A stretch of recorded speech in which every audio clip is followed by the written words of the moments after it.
It's not always easy to tell people how you feel. If you're shy or prefer to avoid confrontation, you might let an opportunity to share your views or stand up for what you believe in pass you by. Although it can be intimidating at times, becoming more assertive in discussions can change your life.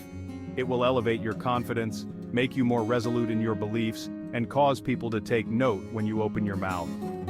Learning to speak your mind freely is all about changing your attitude. You have to have faith that what you're saying is worth hearing. Part 1. Overcoming fear of confrontation and ridicule. 1. Don't worry about what other people may think. Forget about trying to please. Fear of judgment shouldn't keep you from letting the world know how you feel. Not everyone will always be interested or agree with what you're saying.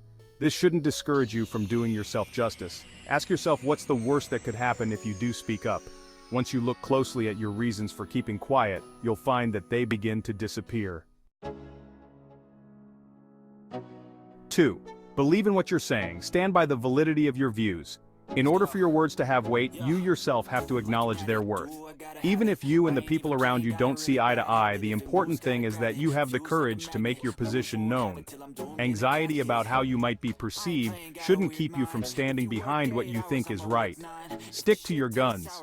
It's not always easy to muster up the courage to tell someone you're being selfish, or, I don't think what you're doing is right.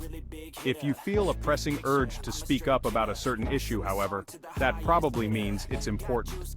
Express your opinions without shame, but don't shove them down anyone's throat.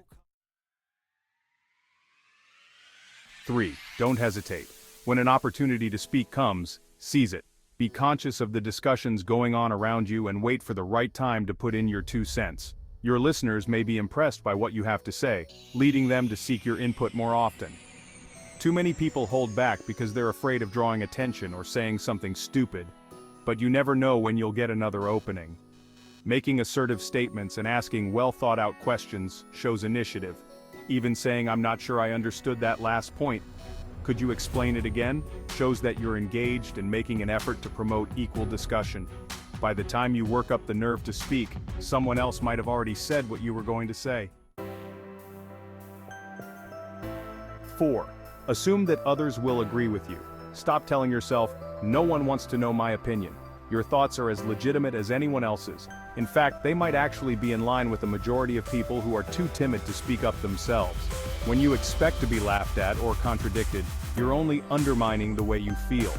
Witnessing your confidence and willingness to boldly state your claims can inspire others to champion their own beliefs more freely. Part 2. Learning to speak up. Stay calm and collected.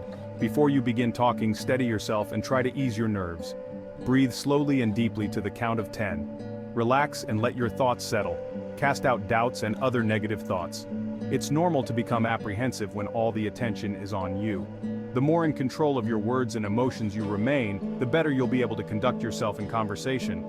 Try not to let yourself get worked up when you're frustrated or the topic is something you're passionate about.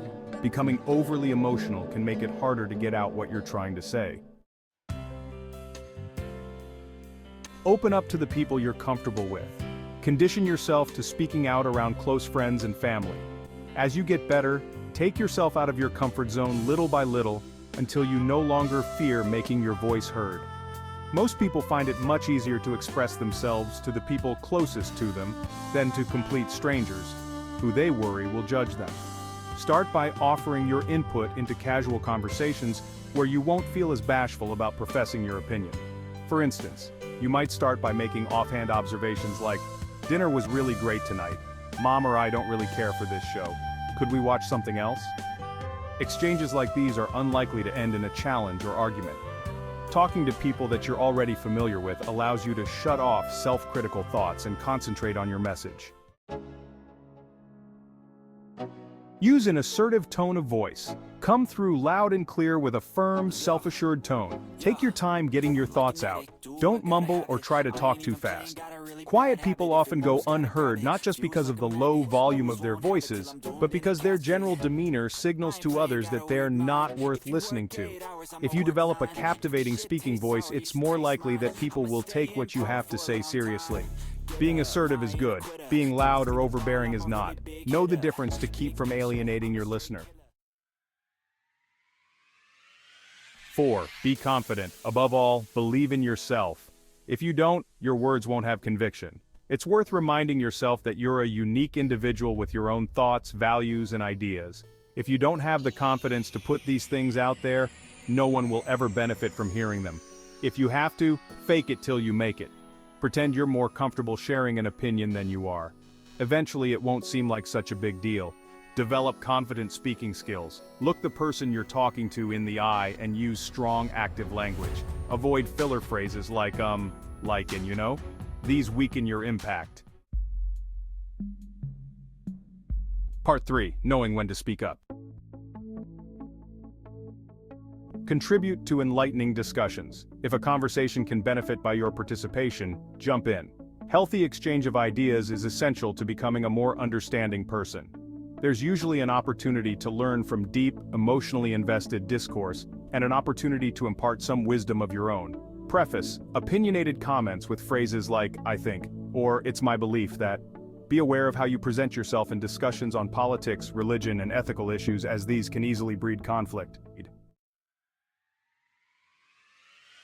Involve yourself in the decision-making process. Get active in making plans or coming to decisions. Explain your line of thinking and make it clear what your preferences are. By holding your tongue, you forfeit your say-so in the decisions that get made, even when they affect you. An action as small as vetoing an option for where to eat lunch can make you feel more empowered to speak. If you're unsure whether a particular idea will be accepted, make it sound like you're just brainstorming. Try something like, "Do you think it would work better if we..." Or, "What if, instead of going to the theater, we curl up and watch a movie on the couch?" Don't let silence be mistaken for approval. Failure to speak up can be misinterpreted as permissiveness or indifference. If you're opposed to something, say so. Take an outspoken stance on objectionable issues, behaviors, and beliefs in no uncertain terms.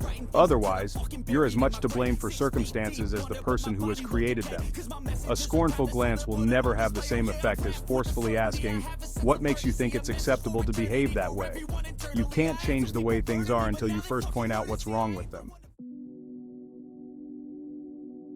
Keep it civil. Be polite, cool-headed, and willing to listen even, maybe especially, when an ordinary discussion turns into an argument. Do your best to always encourage respectful and open-minded communication.